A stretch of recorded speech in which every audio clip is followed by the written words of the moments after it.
The chill of a Norwegian autumn clung to the small village of Selbu, where Brynhild Paulsdatter Storseth, later known as Belle Gunness, was born on a bleak November day in 1859. In those early days, the wind howled through the darkened forests and the narrow streets of Selbu, whispering ominous secrets only the ancient trees could understand. Even as a child, Brynhild's eyes held a strange depth, a mix of sorrow and something darker, hinting at a destiny far removed from the humble life of her family in the long winter nights of her youth, when the silence of the Norwegian countryside was broken only by the creak of old timber and the distant call of a lone owl. Young Brynhild would listen to the murmurs of her elders. They spoke of ancient curses and restless spirits, of wrongs that could never be righted. Yet none of these tales foretold the true horror that would come to bear her name. Confirmed in the austere Church of Norway in 1874, she seemed at first an ordinary girl destined for an ordinary life.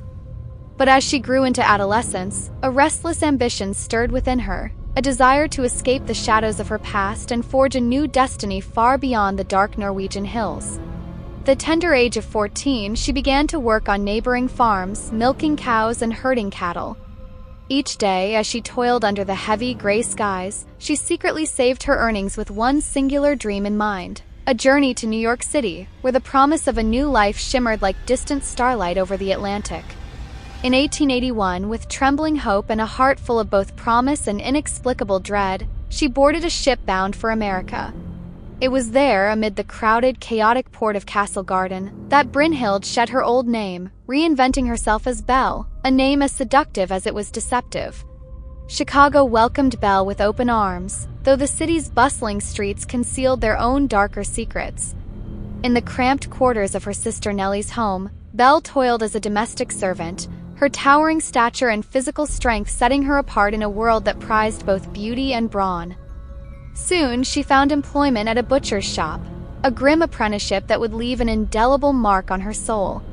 Amid the blood and bone, the routine of slaughter seemed almost a prelude to something far more sinister. It was during these early years in America that Belle's innate ruthlessness began to surface. Whispers of her uncanny strength and steely determination began to circulate, both in hushed tones in the alleys of Chicago and in the careful glances of those who sensed a darkness lurking behind her luminous eyes. Every cut she made at the butcher's counter, every sinew severed, became a grim rehearsal for the atrocities that were to come. In 1884, fate led Belle to Mads Ditlev Anton Svensson, a man whose gentle demeanor and hopeful dreams of prosperity seemed the perfect counterbalance to her inner turmoil. Together, they opened a modest candy store, a venture meant to herald a sweeter future. But as the flames of disaster would soon reveal, sweetness was a cruel lie in Belle's world. Late one fateful evening, a fire swept through their home and shop with a vengeance that mirrored the fury in Belle's heart. Conflagration consumed everything in its path: memories, dreams, and a sense of normalcy. Yet, as the charred remains cooled under the indifferent night sky, Belle found opportunity amidst the ashes. The insurance payouts from both the burnt candy store and the ruined home filled her pockets with a fortune that seemed almost predestined. But it wasn't only property that burned that night. 2 innocent lives, a pair of babies, perished under mysterious circumstances. Neighbors whispered in disbelief. The children had never appeared on Belle's pale, composed visage, and yet death had claimed them.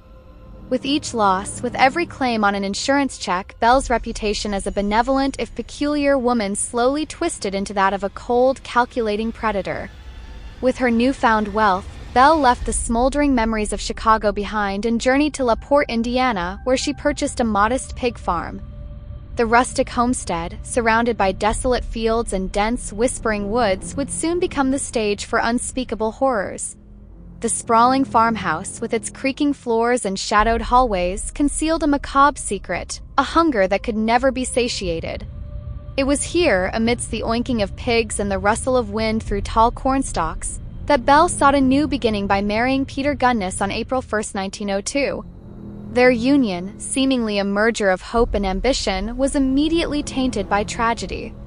Only days after the wedding, while Peter was away, his infant daughter, under Belle's solitary care, succumbed to mysterious circumstances. The child's lifeless form was quickly attributed to an unknown illness, But those who had glimpsed Belle's inscrutable expression in the wake of the death began to wonder if something far more nefarious had occurred. Then came the day of Peter's demise. On that fateful afternoon, as the scorching sun bore down upon the farm, Peter reached for an object on a high shelf.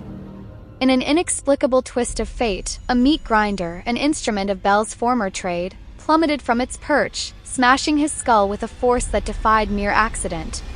The district coroner, perplexed yet hesitant to delve too deeply, deemed it a tragic misfortune. But Belle's actions were calculated. She collected a handsome sum from his life insurance, cashing in on every misfortune as if it were an investment. As the years passed, the solitude of the La Porte farm became punctuated by the steady hum of Belle's schemes. Determined to sustain her dark fortune, she began placing marriage advertisements in Chicago newspapers, her carefully crafted words disguising a sinister invitation. These ads promised companionship and love, but in truth they lured unsuspecting men into the jaws of a cold, calculating death. One by one, those who answered the call vanished without a trace. Henry Gaholt, a farmhand from Wisconsin, was among the first. He arrived at the farm, enchanted by the rustic promise of a new life, only to send a final letter to his family, his words filled with both hope and an inexplicable dread, as he described the strange, silent corridors of Belle's domain. When his family received no further word, they assumed he had simply left for Chicago, but the truth was far more ghastly. His trunk and a fur overcoat remained behind, silent mementos of a life brutally interrupted. John Moe, a man from Minnesota, answered the call a year later. After months of correspondence filled with flirtatious promises and veiled hints of a shared future, Moe finally traveled to La Porte. There, in the shadow of the ancient farmhouse, he withdrew a large sum of cash from Belle, a transaction that would seal his fate. He was never seen again, and his belongings, like those of the others, became a grim inventory of Belle's atrocities. In April 1908, the oppressive weight of Belle's dark legacy finally burst into violent public view. A devastating fire consumed the Gunness farmhouse, a blaze that seemed almost a final act of vengeance from the tormented souls of the past. As flames licked the night sky, those who witnessed the inferno could only stare in horror at the towering columns of smoke and ember. In the smoldering ruins, amidst the ashes of what once was a home, the unthinkable was revealed: the charred remains of a headless woman initially identified as Belle Gunness and the bodies of her 3 children. Yet the horror did not end there. Investigators, driven by a mounting sense of dread, began to uncover more. What had once been a simple pig pen was transformed into a grotesque graveyard, a macabre display of humanity's darkest impulses. With each shovelful of dirt removed, the ground yielded its terrible secrets, depressions where once life had flourished, now serving as silent tombs for those who had vanished into Belle's nightmarish realm. A gunny sack, discovered buried beneath the scorched earth, contained parts that defied natural order: 2 hands, 2 feet, and 1 head, each dismembered with a precision that sent shivers down the spines of all who beheld them. Further excavation unearthed burlap sacks filled with torso remnants, arms hacked away at the shoulders, legs severed at the knees, and skulls bearing the cruel marks of blunt trauma. The ground itself seemed to weep with the accumulated sorrow of so many souls, while the acrid scent of burnt flesh mixed with the stench of decay. The investigators could only stand in silent horror as the reality of Belle's actions unfolded before them. The farmhouse, once a beacon of promise, was now a monument to unfathomable cruelty, a place where the natural order had been subverted by an unholy thirst for wealth and power. Among those who were drawn into the dark vortex of Belle Gunness' legend was Ray Lamphere, a hired hand with a troubled past and a secret entanglement with Belle that blurred the lines between lover and accomplice. In the months following the fire, Lamphere's own tale would emerge as a patchwork of conflicting confessions. He revealed that Belle had deliberately placed those seductive marriage advertisements to ensnare men, only to murder and rob them when they visited the farm. His voice, when he spoke of those events, trembled with a mixture of fear and revulsion. Lamphere's account grew even darker when he confessed that Belle had, in a final act of deranged love or desperate self-preservation, ordered him to set fire to the farmhouse, with the very children trapped inside, to cover up their crimes. According to him, the headless corpse discovered among the ruins was not Belle herself at all, but a carefully selected victim, meant to mislead the authorities. He recalled a foreboding visit from the brother of one of the missing victims, a man whose presence had forced Belle to ignite the pyre in a frenzied attempt to erase any trace of her deeds. When Lamphere was finally arrested, he was found wearing the overcoat of one of his missing victims and clutching a watch that belonged to another, a silent testimony to the lives he had helped snuff out. Yet even as the authorities pieced together the nightmarish puzzle, questions remained. How could one woman, so seemingly ordinary, orchestrate such a macabre symphony of murder and deception? And what had truly become of Belle Gunness?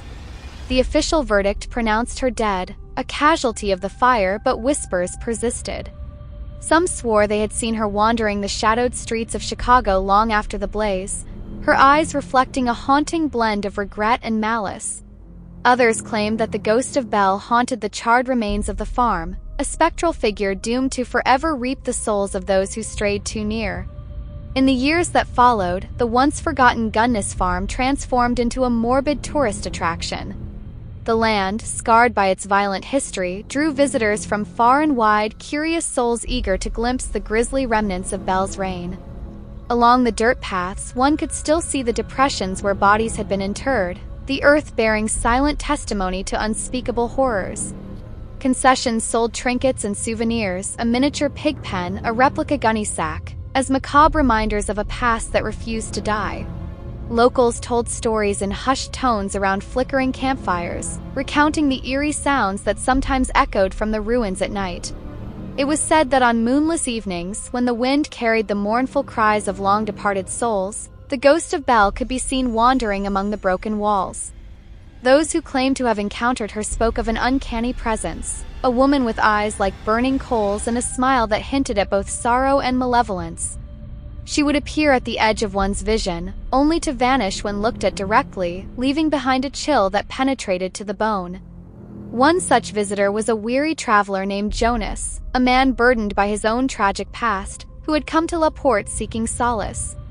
Jonas had heard the legends, and though rationality battled superstition within him, he could not shake the pervasive feeling that the land itself was cursed.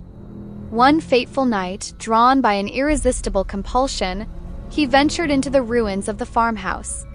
The skeletal remains of the building loomed in the darkness, its charred beams and broken windows resembling the hollow eyes of a long-dead giant.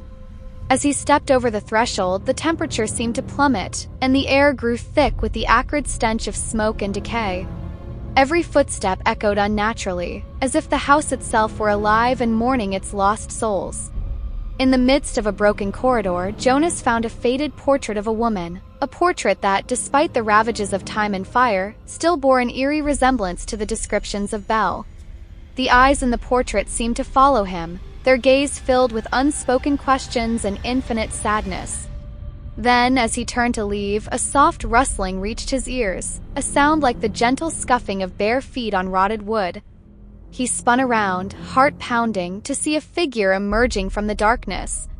There she was, Belle, or something that bore her shape, draped in tattered garments and shrouded in a spectral glow. Her face was a mask of serene malevolence, and her eyes burned with the fire of a soul long condemned. Jonas froze, caught between terror and a perverse fascination, as Belle stepped forward, her voice a whisper carried on the wind. "Come," she said, her tone both inviting and damning.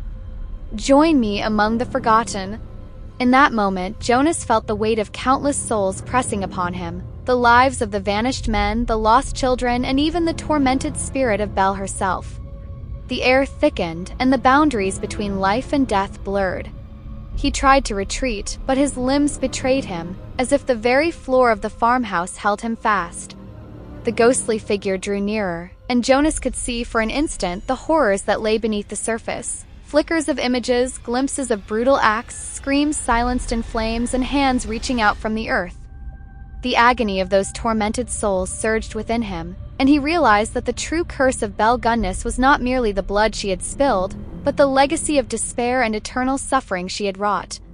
News of the haunted Gunness farm spread like wildfire, and the spectral presence of Belle became a legend, a tale told by those who dared to visit the site, and a cautionary reminder of the darkness that can lurk beneath a beautiful facade. Yet even as time marched on and the farmhouse crumbled further into decay, the mystery of Belle Gunness endured. Official records had long since branded her a cold-blooded killer, a woman who had manipulated fate and feasted upon the lives of those who trusted her. But the whispers of survivors and the spectral apparitions witnessed by unsuspecting wanderers suggested something far more complex. Belle was both monster and martyr, her soul trapped in a limbo of guilt and longing. Local folklore evolved to include not just the grisly details of her crimes, but the inexplicable circumstances surrounding her own demise. Was the headless corpse that lay among the ruins truly her, or had she staged her own death to escape the crushing inevitability of retribution? Some nights, when the wind was still and the moon cast a pale glow upon the fields, a solitary figure could be seen pacing the perimeter of the farm, its footsteps heavy with regret, its eyes searching for redemption that would never come. The sight was enough to send even the hardiest souls fleeing into the night. In a small, dimly lit room in a nearby town, an aging journalist named Edward, who had dedicated much of his life to uncovering the truth behind the Gunness legend, pored over old newspaper clippings and faded letters. He recalled the chilling testimony of Ray Lamphere, the tortured man whose confessions had both incriminated and mystified Belle.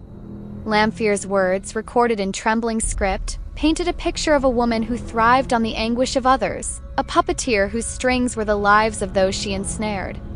Edward's hand shook as he read the account again, the ink blurring into an indistinguishable tapestry of horror.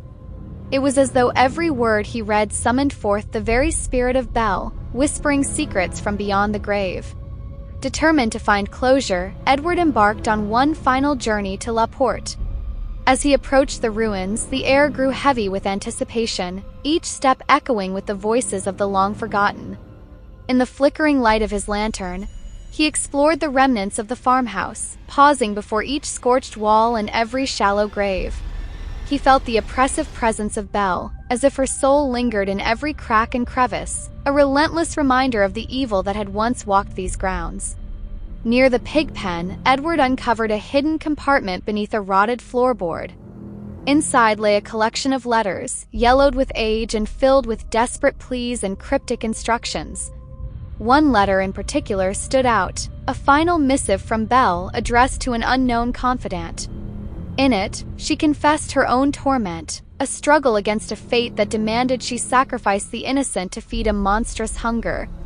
She spoke of the voices that whispered in her ear on lonely nights, urging her to commit acts that defied human decency, and of the relentless guilt that gnawed at her heart even as she embraced her dark destiny.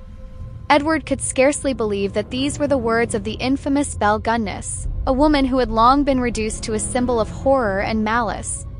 As Edward read the letter aloud, the wind seemed to pick up, carrying with it a low, mournful sound, almost as if the very soul of Belle were lamenting its own tragic existence.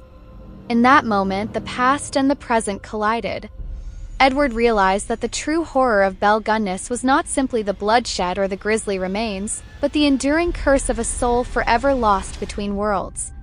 It was a curse that condemned both the living and the dead to wander an endless cycle of torment, where redemption was an impossibility and escape was but a fleeting illusion. Years have passed since Edward's final visit to the cursed homestead, and yet the tale of Belle Gunness continues to haunt the hearts of those who dare to remember. The ruins stand as a silent monument to the unspeakable horrors of the past, a place where the boundaries between life and death have long since been erased. Tourists and thrill-seekers come and go, each leaving with a lingering chill and a sense of unease that cannot be shaken. In the dead of night, when the wind carries with it the echoes of sorrow and regret, some claim to see a lone figure wandering among the ruins, a woman in tattered clothing, her eyes glinting with a mixture of sorrow, anger, and something almost inhuman. The legend of Belle Gunness has grown into a cautionary tale, a narrative passed down through generations with a warning: be careful whom you trust, for behind even the most alluring smile may lie a heart as cold as the grave. In the quiet moments before dawn, when the world is still and the ghosts of the past whisper through the empty corridors of memory, one can almost hear the soft, desperate plea of a woman who once sought love, only to be consumed by her own darkness. And so the curse endures, an unending nightmare that refuses to be laid to rest. The spirit of Belle Gunness, trapped by her own sins and the blood of countless innocents, roams the corridors of time and memory. In every flicker of candlelight, in every shadow cast upon a cold stone wall, there is a reminder of her presence, a lingering, haunting echo of a life steeped in horror, cruelty, and despair. For those who venture near the ruins of the old Gunness farm, the message is clear. Some stories are meant to remain buried, their dark secrets hidden in the recesses of history. But the truth is inescapable. Even as time erodes the physical remnants of her crimes, the spirit of Belle, ever watchful, ever vengeful, continues to cast its long, terrible shadow across the land, a testament to the depths of human depravity and the enduring power of a curse that will never truly die. Thus ends the tale of Belle Gunness, a story of ambition turned monstrous, of dreams corrupted by blood, and of a legacy that defies the boundaries of life and death. Her name may have become a footnote in history, but for those who have seen her ghost or felt the chill of her presence on a quiet, moonless night, the horror remains all too real, a reminder that sometimes evil is not a thing of the past, but a living, breathing specter that haunts us still. That's it for tonight's tale. But don't worry, there's always more where that came from. Be sure to stay tuned for even more nerve-thrilling horror stories every single week. If you haven't already, hit that subscribe button and join us here at the Hollow Horror. You won't want to miss what's coming next. Until then, stay safe. Or stay scared. See you next time.